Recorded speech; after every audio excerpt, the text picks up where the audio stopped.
welcome to Out of the Box Radio with me, your host, Christine Blasdale. Out of the Box Radio is a weekly podcast of audible ear candy dedicated to bringing a fresh perspective on this thing that we call life. And each and every week, we're going to be diving into the topics that matter most with lively conversations on issues such as health, wellness, and transformational healing, all with the goal of creating a better world and becoming a happier human being. I will be your tour guide for this epic adventure, and each and every week we're going to be embarking on a journey with the ultimate goal being transformation to our highest potential. And now, let's get out of the box.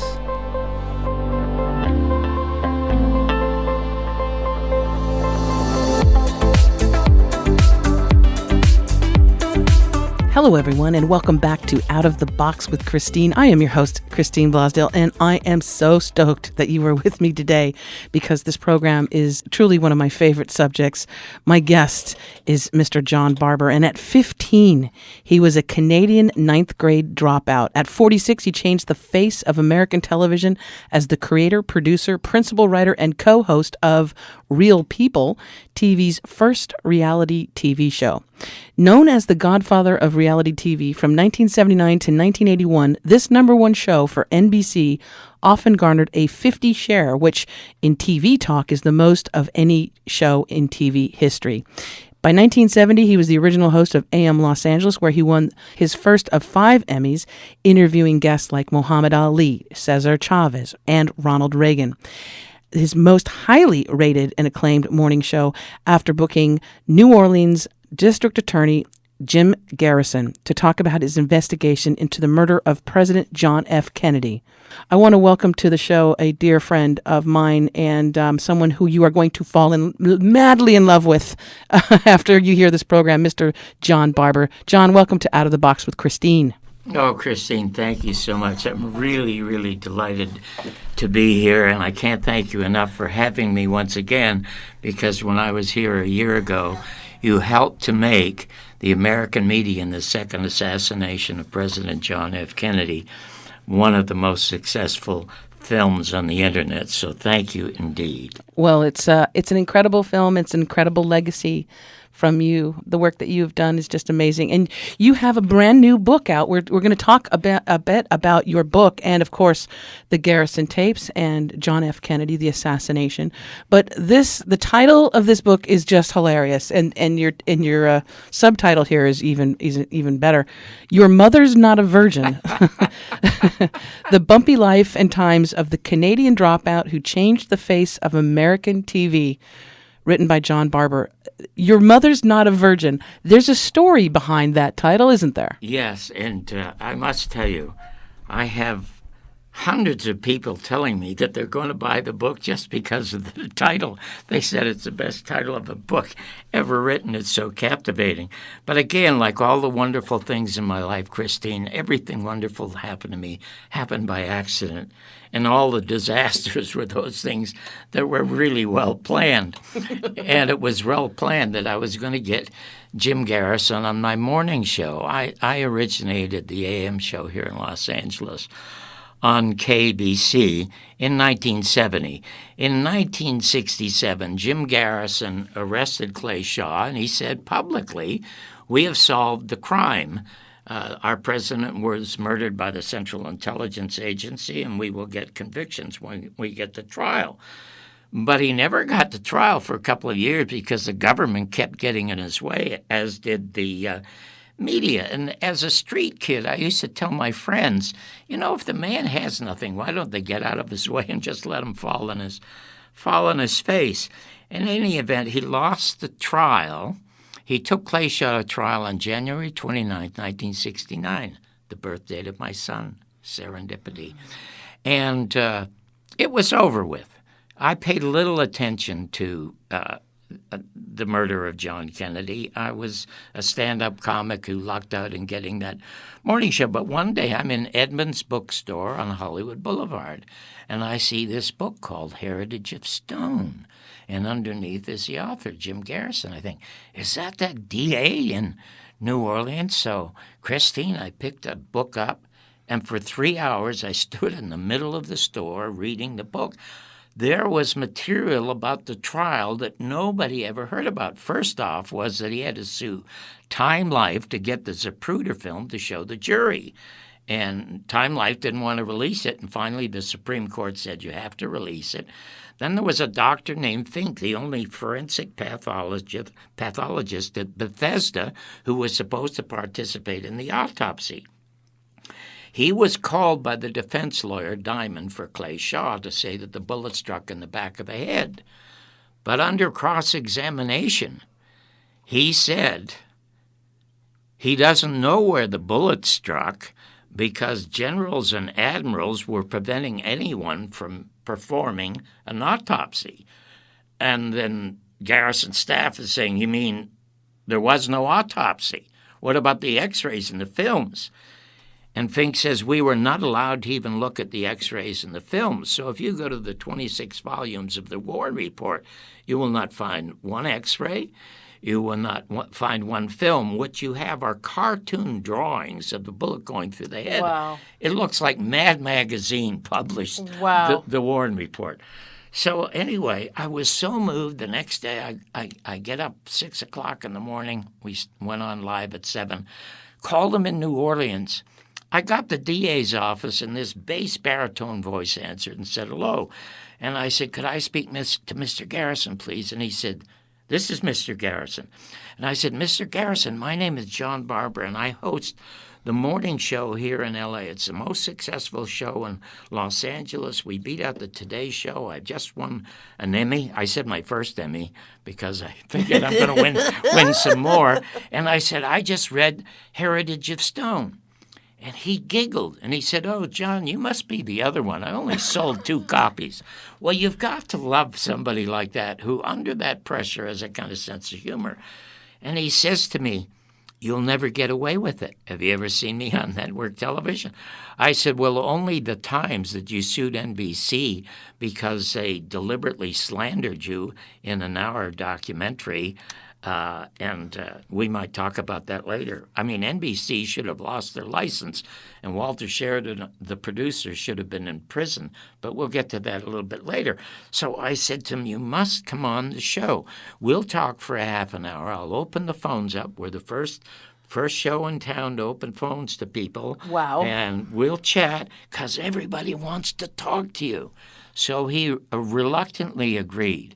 So we started chatting. And he said, John, you know, it's 1970. It's 70 years after the murder of John Kennedy.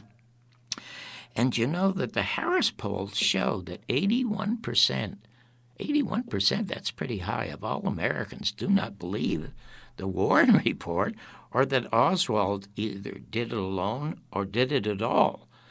And I said, well, Mr. Garrison, with so many people believing that, why isn't something happening? He said, well, the next question is worse. And what does it say about us as people? The second question was, would you want another thorough investigation? And guess what? Only 23% said yes. What does that say about us? Wow. So without missing a beat, I said, Mr. Garrison, what it says to me is I know what my mother and father did on the pool table or in the back alley or the rumble seat of my car, their car, but don't ever tell me my mother's not a virgin. Well, he howled, and he said, that sounds like Mark Twain.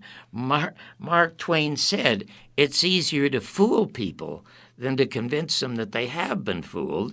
And John, my boy, we've been fooled since November 22nd, 1963. So that's the title of the book, which I really, really love. Now, in the book, it's my dealings with Garrison and RFK Jr. on the 50th anniversary, and those other stories are only a small portion of the book, but they are so important because people will learn something about this case being solved by this man that they never knew existed. You were saying earlier before we started the show that he names names, right? He in the material that he has, he lays it all out. To I'm exactly so glad you brought that up. Who killed our president, and nobody wants to know. Guess what? When I started doing the second film, I called some producers and directors and writers I know in town, Christine, and I said, what's the most important movie ever made in America? And they would say, well, it was a Godfather or a Citizen Kane or Gone with the Wind. And, Nope. I would say, no, they're great films, but an important film, like an important book, and there was a time in America when books would change our country. Upton Sinclair's The Jungle made food safe. Rachel Carson's Silent Spring got us into the environment. That doesn't happen anymore. So anyway, JFK the movie was the most important film until the Garrison tapes, and part 2 of the Garrison tapes, because it got the Assassination Records Act passed. And according to the mandate by Congress, they were supposed to be released last October. And a few released. And then President Trump caved into the CIA, as all presidents do, when they said, we're not releasing any more files because of national security. Now, a 55-year-old murder, what has that got to do with national security? But the truth is that the CIA files, they do not release any blueprints that say this is how we killed the son of a bitch, because the CIA talks in code. What they do not want released are the Garrison files. There's a fellow named Jefferson Morley who spent 5 years in the Washington courts under the Freedom of Information Act to get all of the Garrison files released. And a judge ruled against it. Guess who the judge was? Who? Kavanaugh. No. Trump's nominee to the Supreme Court. Now, here's a dichotomy. You have a president who says he wants the files released, but then he appoints a Supreme Court justice who says we're not releasing them. The files from the Warren Report are out in 2039. The files from Garrison are not out for 20 years after that because he names names. But guess what? As a public service, since the Central Intelligence Agency is not releasing the files, and since the President of the United States is not forcing them as mandated by Congress to do that, I feel it's my duty as somebody who loves this country. It gave me a sanctuary, it gave me a life, it gave me a family. I feel compelled to release the Garrison files. I have 67 boxes of them. I started 6 weeks ago. The first files I released were the files of Clay Shaw. Jim Garrison did not lose the trial in New Orleans. He lost the conspiracy portion, but he won the perjury portion. And if you want to talk about the fact, he could have nailed them in a heartbeat. Tell our listeners who Clay Shaw was. Clay Shaw was the handler of Lee Harvey Oswald in New Orleans, and Jim Garrison arrested him. The first person he was looking into was a guy named David Ferry. But when he was about to arrest David Ferry conveniently committed suicide. As they do. Yeah, leaving 2 suicide notes in case they didn't find the first one. That's why Garrison arrested Shaw. He didn't want another suicide on his hand. The second files I released were the files of Lee Harvey Oswald. And the third files, and I would urge everyone, go to my site, johnbarbersworld.com, and just Google Jim Garrison files on David Ferry. You will find things in these files. Now, they're YouTube, and they're only like 6 or 8 minutes long, even though the files are hundreds of pages. I put up all the pages on my site for you to read, but I entice you to go to read them because I want to tease you with 6 or 7 or 8 of the most important files. So if you want to talk about some of the things that are I want to give people, because they're all like, everybody right now is just like, oh my God, give me that website again. So it's John Barbour's website is John, John, John Barbour, Barbour, and it's John Barbour's, like plural, John Barbour's World.com. johnbarbersworld.com. And on YouTube, do they just do a search for John Barbour and Jim Garrison? Yeah, you can go to YouTube and you can YouTube search the Garrison files, and they are Shaw, Oswald, or Ferry. Or go to my site, and not only will you find the original YouTubes, you will find For example, in David Ferrie's case, there are 84 pages. In this video, you will not only see stuff that you will not believe, you will discover that Jim Garrison solved the case that afternoon. It's just astonishing, absolutely astonishing. I have told people, just read those 84 pages of that file. You never have to buy another book on the assassination. You never have to watch another movie. You don't even have to watch my documentaries, even though it's Jim Garrison. I was the only one in 10 years following his loss of the first part of the trial on his deathbed. When Oliver Stone was making JFK, Oliver wanted to make a documentary. And Jim Garrison said no, because told his daughter Elizabeth, who was the intermediary. John lost his first great job at AM because of me, and he lost Real People, the best show in American history, because he tried to tell my story on NBC. So John is going to do the documentary. Oh, wow. And the day that it won the San Sebastian Film Festival Award is the day Jim Garrison died. I just felt I have just absolute chills, goosebumps and chills all through my body. You know why, John? Because you are such a good human being. You are such a good human being. Oh, no, not, and you're honest. No, because you know what? No, because you're honest. You're honest and you tell it like it is, and you're not afraid. Listen, I was born in 1964, November 1964. And as a baby coming into this world, I felt what was happening, the energy. People knew, and that was a public execution. You know, that's a people knew that's a wonderful that he was thing murdered. That you say that, because when I screened this film 2 years ago at the Texas Theater in Dallas, where Lee was arrested, there were 300 people there. And 250 of them hadn't even been born when he was killed. And they gave it a 10-minute standing ovation. I was so moved. I was supposed to do a question and answer. I couldn't do it. But let me tell you something. I am not a good person. Because I'll tell you, I was primarily a comic. And, you know, when my wife is the most amazing person in the world.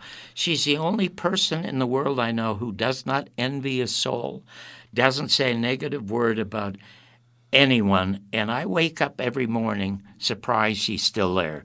Because being married to a comic is like being married to a golfer. They're the most self-centered people in the world. They're just unbearable. Now listen, I was booked into the Hungry Eye. My second professional job was the great Hungry Eye that made Mort Saul and Jonathan Winters and Barbra Streisand and Bill Cosby before he started dispensing drugs to women, okay?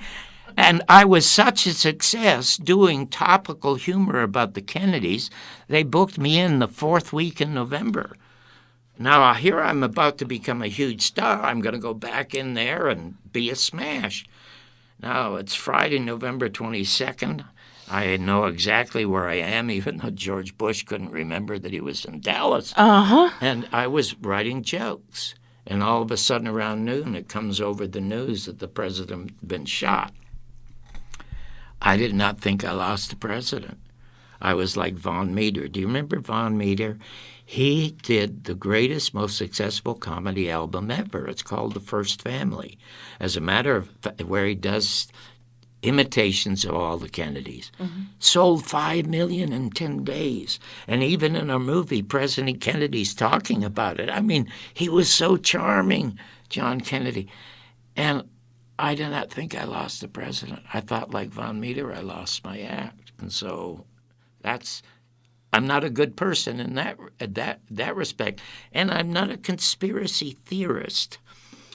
The conspiracy existed, so I reveal it. So I'm a conspiracy reporter. What I am primarily is a storyteller, because when I was a kid, I was sort of abandoned when I was 6. And when I wasn't skating on a rink at a reformatory in Toronto, I was either at the movie theater and in the library. And it was the listening to and the reading of stories as a kid that kept me alive. Of course, now that I'm older, it's the telling of the stories that are in the book. So I am not. I mean, you'll see in the book, I was arrested a couple of times in Canada for crimes. I came to the United States at 17 to be a professional gambler. That's what I was going to do. And then when I realized that I was a really good gambler and I could do it, I had lost interest in it because I originally got into gambling because I was looking for friends. I wasn't looking for funds. Who wants to be friends with gamblers? They're just despicable people. And I know reading your book too, they were all trying to get you to drink and smoke, and you didn't do either one of them. Oh gosh, right? Yeah, that's a cute story. I was 15 at the time. Now, there were 8 guys that we gambled with, and the oldest were in their early 40s. And everything that I could earn or steal, and I was very adept at both, I would be at these all-night sessions. But I never drank and I never smoked. Now, I didn't drink primarily because after my father went off to the peace and quiet of World War II and deserted us, uncles in my house were like grapes. They came in bunches. And they would take my mother away and they'd either beat her or bang her, whatever it is that they did. So I was left sort of alone.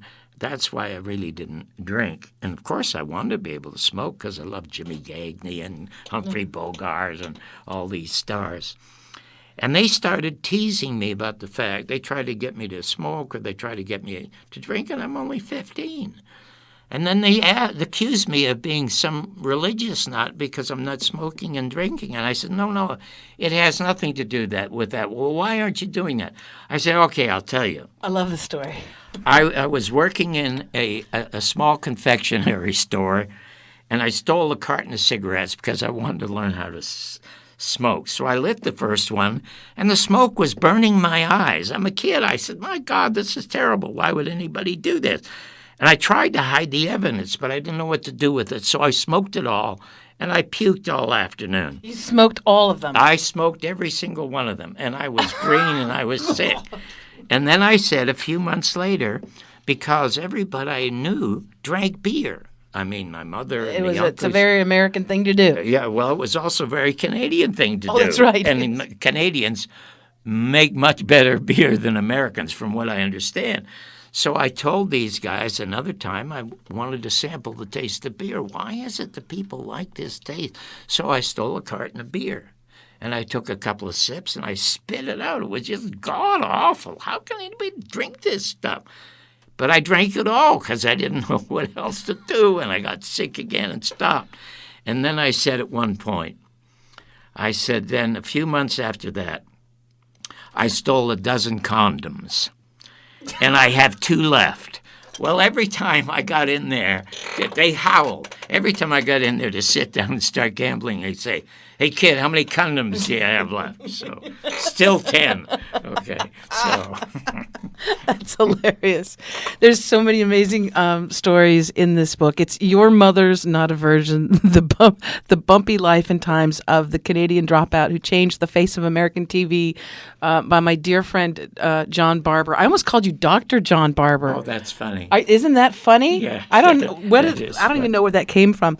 There's so much to talk about here. I want to add something. You said, yeah, come on in here. You're born in 1964, and yet at that young age, you realize something about the world. Oh, yeah. Okay, I'm going to tell you something. I hate to say this, and I don't want to offend anybody who's listening. I am the only person I know who has a totally open mind. Now, some people say it's open because there's nothing in it. What is not in it is any belief. I do not believe in anything, because if you believe in something or somebody, and somebody else can come along and create an original, intelligent argument that says you may be wrong, you either will not look at it or you will only look at it to discredit it. Most people. Okay. And I could tell you how I lost my belief. I either know something or I don't know something. I lost my belief when I was 12 years of age. My mother had gone off to Buffalo with one of my uncles. My closest friend was a fellow named Don Lee, and Don Lee came from the only together family that I knew. I mean, I came from a severely dysfunctional family long before it was popular. But everybody was like that then except this family. I went over to their house on a Saturday when my mother was in America, and I asked Mrs. Lee if she would adopt me. She said, well, I can't do that. John, you have a mother. I said, yeah? Come on over to my house. I'll show you I don't. She said, no, son, I couldn't. We can't do that. But would you like to come to church with us? And I said, yes, because I wanted to be with anybody, especially this wonderful, warm family. So she gave me a book, and I said, what's this? She said, it's the Bible. She said, I want you to go home and read the Bible. Almost everything I read, Christine, I remember. I don't have a photographic memory, but it stays there. But You have something like a photographic memory. Well, whatever it is, if it impacts you emotionally, it stays with you. And everything I read then impacted me. I memorized it from Genesis to Revelations, and I prayed every single night. She moved where she moved because they were across from this Baptist church. And in the middle of the services, the minister would stop and say, now you have your private moment with God. So I want you, all of you, to take your private moment. I've never seen it done before, but I thought it was a good idea. Of course, I prayed that when I got home, my father would be there. So instead of stopping at the Lee's to get a sandwich, I'd rush home and open the door. My father was never there. I did this for 12 weeks. And the 12th week, when he said that, I just got up and left. And everybody noticed this 12-year-old kid is leaving. I went out and I sat on the cold stairs in front of the church. Of course, the minister came out right away, bless his heart, and put his hand on my shoulder. I almost cried because it was the first time anybody ever touched me. And then he said, son. Of course, that almost broke my heart again. He said, are you okay? And I said, yes, sir, but you know what? This is not for me. And he said, what's not for you? And I said, this praying business. He said, I beg your pardon?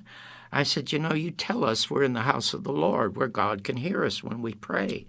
I said, I also was starting to pray at home, but I wet the bed and the room stank, and I didn't want God to smell where I was praying from, so I just did it here in your church, and it's not working. So he put his other hand on my other shoulder, and he said, John, you must understand God's will. Now, people are standing around listening to us. And I look up and I said, sir, I don't think I'm in it. Well, they started to laugh because this little kid had made a joke. Right. I'm not in God's will. So he says to me, and then everybody got quiet because he was being very stern, don't let Satan take over your life. Now, I don't know where this came from. And I said, do you believe in Satan? He said, absolutely. And I said, well, isn't that proof that God does not exist? He said, how dare you say that? I said, well, you tell us God is almighty. If he's almighty, why doesn't he get rid of the guy? And then it dawned on me that I'm not going to be a believer anymore, but I'm going to tell you something. I know what I know, and I don't know how to explain this. I believe in serendipity. My life was almost predestined. I didn't want to meet Jim Garrison, and I didn't want to do the Garrison tapes. It was only an accident that I got real people on the air. Everything magical happened to me by accident. You'll read a story and hear a number of stories. I can only say it's divine intervention that somehow affected my life. Now, I'd like to say I don't believe in it, but I'm a witness to it. So I have to say it exists, but I don't know where it comes from. That was extremely well put. That was extremely well put. You know, John, you touched on the fact that you hadn't had that love and affection at a very young age, and I want, if you can, to explain to our listeners a little bit about those early years, growing up and having an emotionally unavailable mother, and also father in many respects, and how that set you on your path. I would think that would be something extremely difficult, but then also you didn't know anything different, did you? No, I didn't know anything different, but one of the things that surprised me, and I realized it later on, is that my best friend was my mind. It kept me company. And, I was often angry. I was never jealous. And I never in my life have been depressed. And I should have been depressed because so many absolutely horrible things happened to me. And I saw horrible, horrible things all of my life. I mean, the first time I was deported, they had to drop me off in Chicago. They dropped me off in chains at Cook County Jail. And while I was sitting down and somebody was doing the paperwork, there were two detectives with a black guy. And they had his arms handcuffed behind him. And the black guy kept saying, I didn't do it, I didn't do it. And they saying, you did, you did, you did. Well, you're just going to hang around here until we get a confession. There was a large hook on the wall that was not a hook for a coat. Now, here I am, 17 years of age. I never saw anything like that. They took the guy's arms, put him behind him, lifted him up, and hung him on the hook, and he was screaming and howling. I mean, I didn't know these things existed. It wasn't the America that I saw in the movies. And speaking of the movies, when I was interviewing Jim Garrison, September 5th, 1981, Jim Garrison originally believed the Warren Report because he said, John, I was involved and born into an authority syndrome. He said, I was in the FBI authority figures. I was in the military authority figures. The only picture in his office, he was at Dachau when they rescued that concentration camp in 1945, and underneath it, he wrote, lest we ever forget. But he said, it never dawned on me to doubt my government. And he only got into it by accident. Now, here's another thing. Serendipity again? Serendipity again. My mentor, when I started as a comic, was Red Fox. And here I am, this white Goyish kid from Canada. And I only have Red Fox as a mentor because my wife was good friends with Red Fox and Dick Gregory. And Dick Gregory did the liner notes of my first album, It's Tough to Be White, which also you can listen to on my site. And a lot of it is still topical. And I was the first one to put Red Fox on television. And that led to Sanford and Son, and that happens to be his real name. His real name is John Sanford. He called himself Fred because his brother died, and that was his brother's name. So I said to Mr. Garrison, he accidentally met Congressman Hale Boggs. He was the only dissenting member of the Warren Report, and they refused to publish his dissent. He met Garrison accidentally on a plane, and he said, that kid with that old Italian rifle, he couldn't shoot nothing with that thing. And Garrison said, you mean? And he says, yeah, a lot more to it than that, Jim. So Garrison got 3 sets of the Warren Report. The Warren Report is 26 pages. He had one in the car, one in the office, one at home. He literally memorized it. Hale Boggs then got on a plane. He went before Congress, and you can look it up in the congressional record. He said, J. Edgar Hoover needs to be fired, and we have to investigate the CIA and the FBI because everybody's lied to us about the murder of Martin Luther King and John Kennedy. Not long after that, he's driven to the airport by Bill Clinton, gets on a small plane. Gets on a small plane. It crashes in Alaska. They never find him or the plane. My contention is that Bill Clinton, who became the worst president in American history, was CIA from the time he was in college and they sent him to Russia.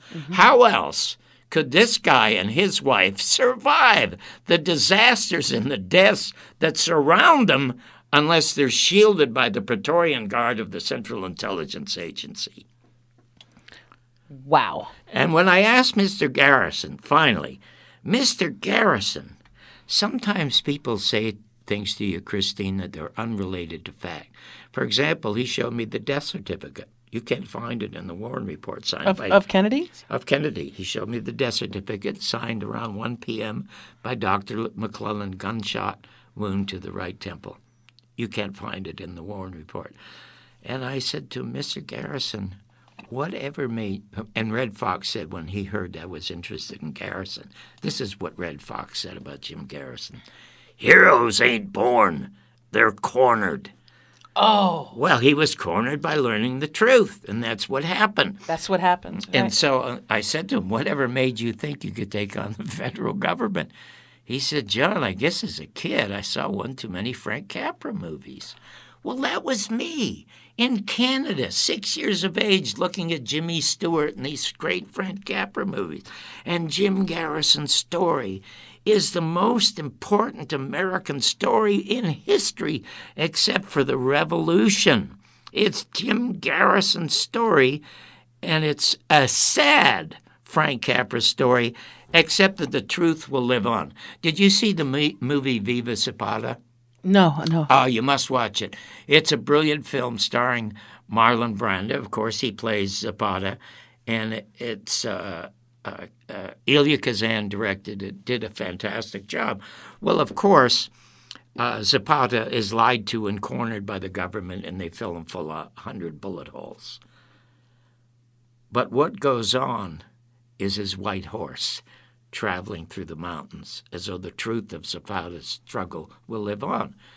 Jim Garrison's story in our films, the Garrison tapes in the American media, and the second assassination of President John F. Kennedy will be around a lot longer than any book ever written about it is forgotten, or any film ever made about it. Probably the only book that will survive is Mark Lane's Rush to Judgment.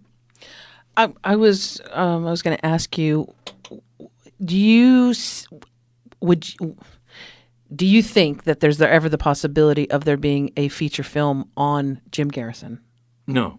It would never be made. You know who? I'll tell you.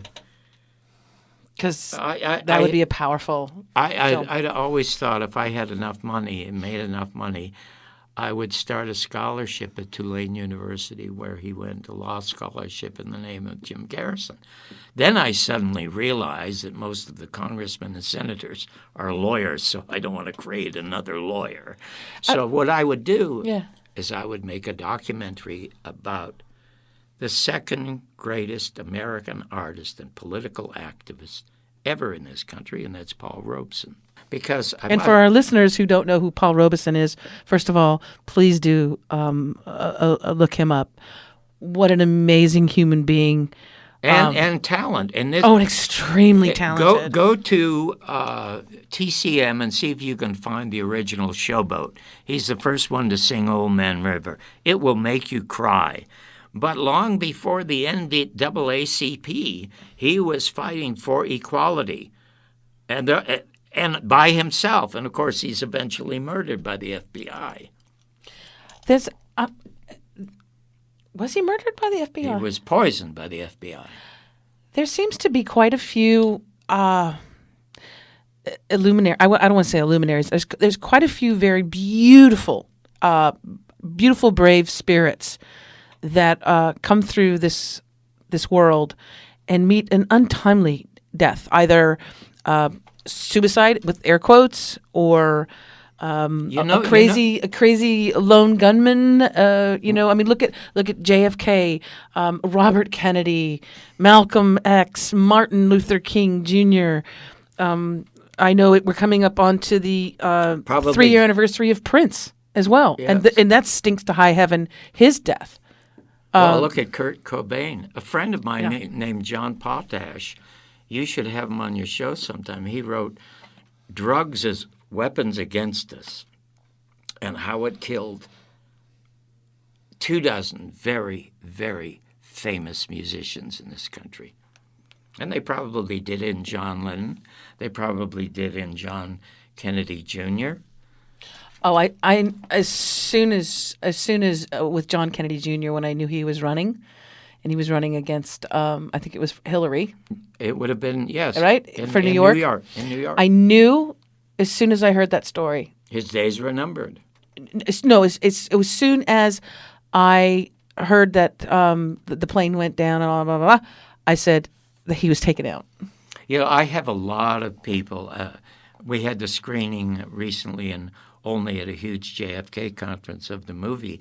And everybody, of course, is asking me about RFK, because it's easier to prove that Sirhan did not shoot Bobby than it is Oswald to prove Oswald's innocence because of Thomas Noguchi's autopsy report that says the bullet struck 1.5 feet from the back of his ear because of the extensive powder burns. Well, do you know that Godfrey Isaacs and I created in the middle 80s when the CIA and the LAPD were trying to get rid of Noguchi, CIA trying to get rid of Noguchi because he wouldn't alter his autopsy report, Godfrey and Isaacs and I formed the People's Committee to save Thomas Noguchi as the independent coroner of Los Angeles County. It's a wonderful story in there and how we lost. I don't want to get into it right now, but I was Frank Sinatra's private writer for 3.5 years. I wrote his jokes, I wrote his letters to the editor, and I was about to make the first visual autobiography of a famous performer, and that was Francis. That's what he liked to be called when it all ended. But my 3.5 years with him were just fabulous. And you have so many stories, so many moments of your life in this big beautiful book. Your Mother's Not a Virgin, the bumpy life and times of the Canadian dropout who changed the face of American TV, and it just goes. You're a wonderful writer, and I love the fact too that you were that you did movie reviews. That it's something that came natural to you. One of my very first jobs writing was doing movie reviews, and I did them for free because I just wanted to write and I wanted to get published. But the beauty of your work is that you're brutally honest, and you don't see that anymore. There's not a lot of blunt. Do you know for the 5 years that I was at NBC, where I won Emmys 3 years in a row for the reviews, 3 times I was fired and kicked off the station, and I would never sign a contract with them because I didn't want them to own my material. And I originated the movie reviews on the AM show, and there was a fellow at Los Angeles Magazine. He became a writer at the LA Times, and he also did some MASH scripts. He became really close friends of mine, and he wrote one of the funniest lines of a review I ever saw. He reviewed Chitty Chitty Bang Bang, and he said it starts out with a bang and ends up chitty. You can't get it. Was that the whole review? That was the review. Brilliant. And then my best friend, who dubbed me the Godfather of Reality Television, I don't want to be dubbed that now because I don't want to be responsible and take bows for the degeneracy that is on television now, because in those days when I was in television, you had to have a modicum of talent, a modicum of intelligence, or even character to get on television. The only thing you need now is a lack of shame and embarrassment. I mean, it's just god-awful. When I started, it was 3 or 4 networks. Now it's 500. And I hear people all the time, they have the remote in their hand and they're surfing, and they say there's nothing on television. You got 504 networks. It's more straws in the same septic tank, and it will never get better. So I'm going to say something. I don't know how much time we have left, but I'm going to say something to talk about. The linchpin to everything wrong in America is a John F. Kennedy assassination. It is an open case at the Justice Department.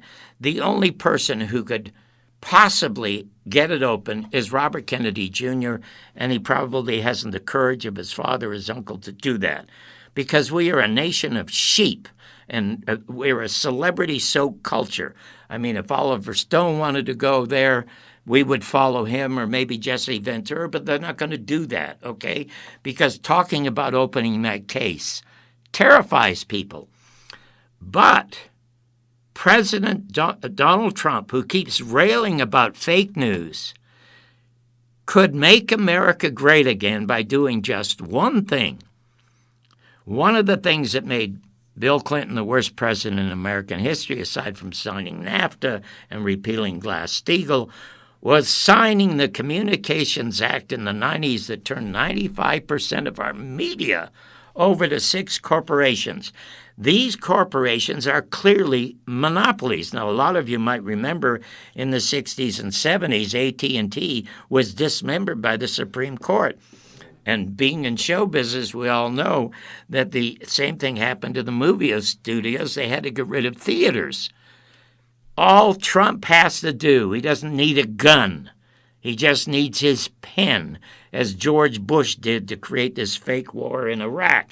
All he has to do is sign an executive order reversing the Communications Act. When John Kennedy was killed, a company could only own 5 television stations or 5 radio stations or 5 newspapers. 1,500 different Americans owned the media. Now, it says that supposedly it's the people's media. It's not. It's corporations' media. Mark Twain said it 100 years ago. If you do not read American newspapers, you're uninformed. If you do, you're misinformed. We are constantly misinformed. Garrison said the first fake war was Russia. They lost 25 million people. How could they be a threat to the United States? You will learn things in that documentary and in this book that will just astound you. And thankfully, there are a lot of things there that will make you laugh really hard. I love you, John Barbour.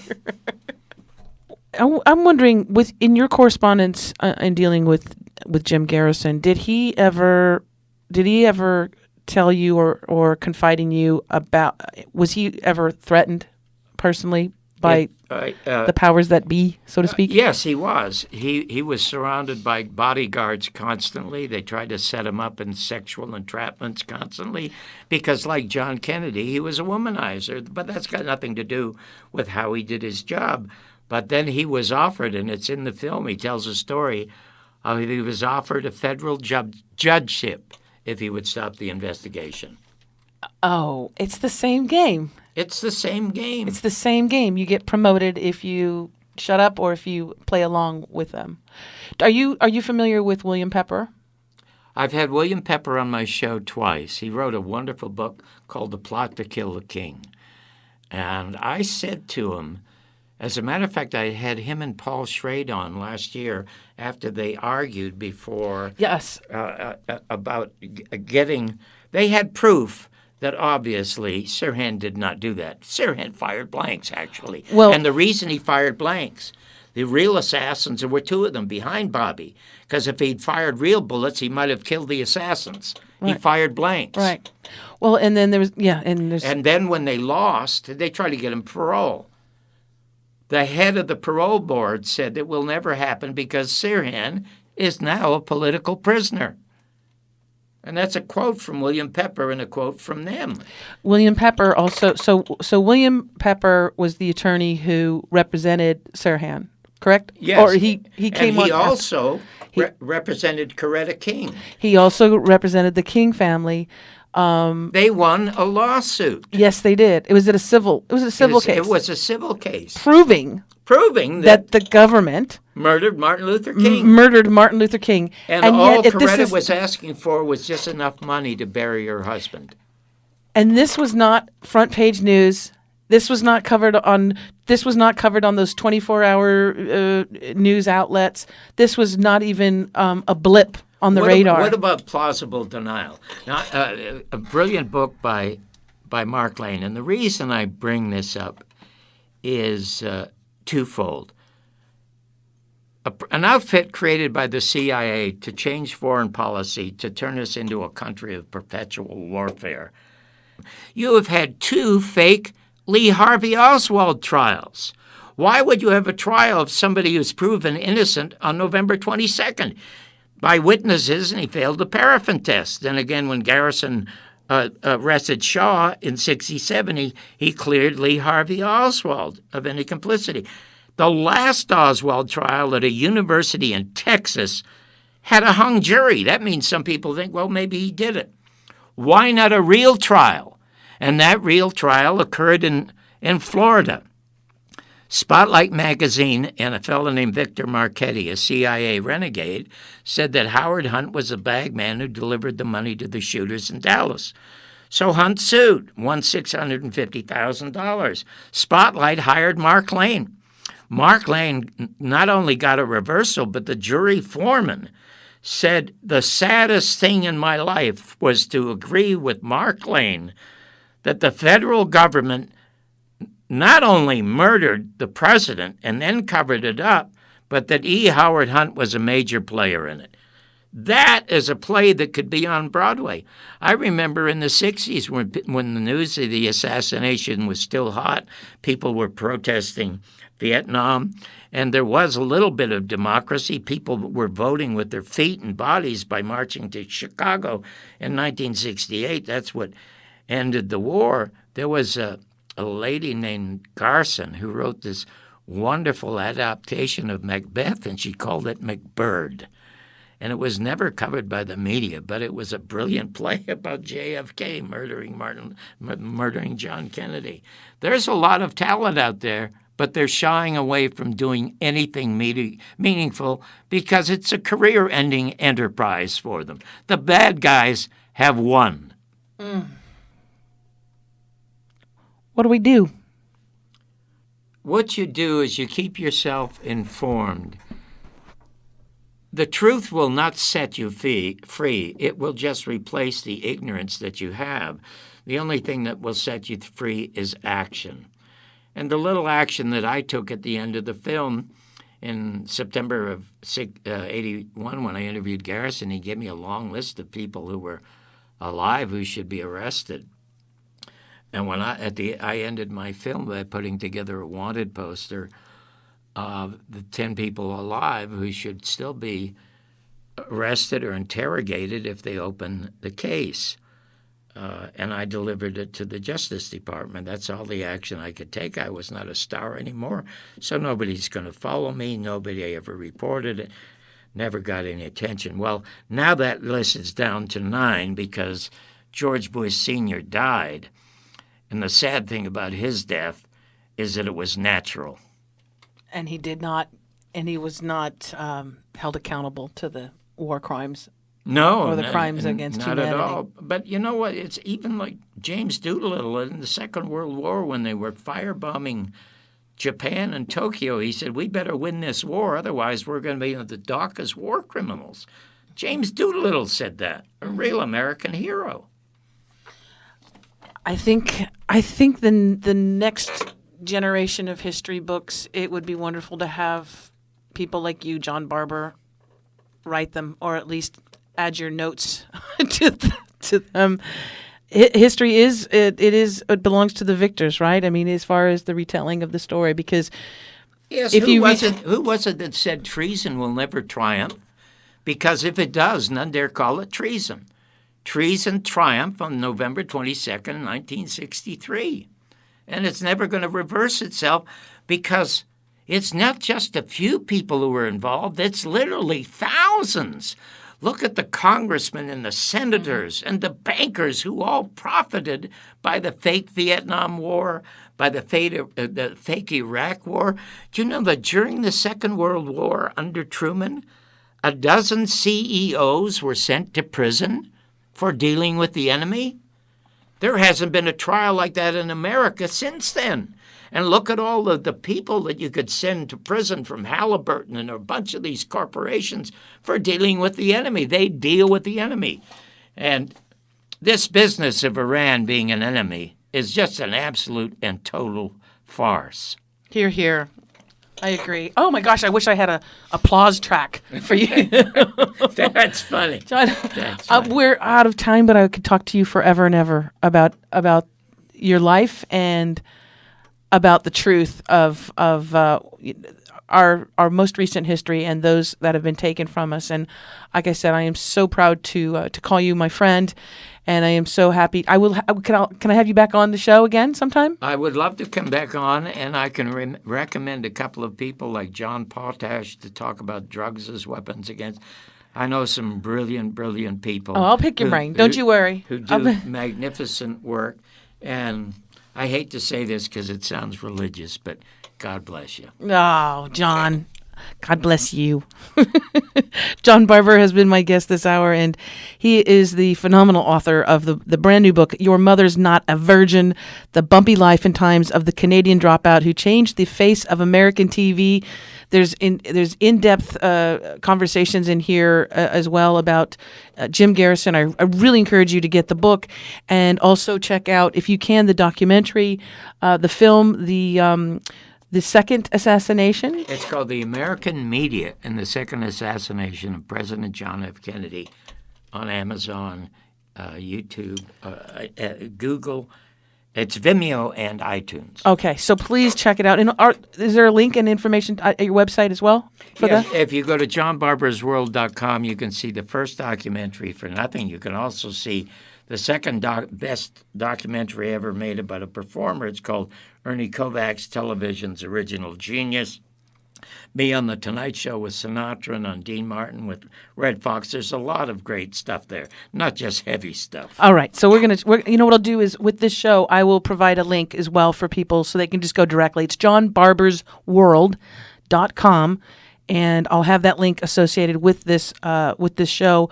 You can share it on, as always, with all of the programs, you can share it through YouTube. That's the best way because you can post it on your social media. Let people hear this show. This is the thing too, is that when we stay silent, when we stay scared, when we stay quiet and small, the tyranny and the criminality and the murder and the mayhem and all of that, it continues. It's only when we're educated, and it's only when we feel that we can share this information with others. And I encourage you to share this show, and please check out his website. Let me add this, because you said that if we speak up. No mob or no crowd ever contributed anything to the growth of human society. Only the black sheep have done that. Galileo, Tesla, only the black sheep. Jesus only started out with 12, and he's done pretty well. Castro started out with 10 in a rowboat. It just takes a handful to start it. And the intellectual founder of this country was one of my other heroes, and that's Thomas Paine, who was the son of a poor shoemaker in England.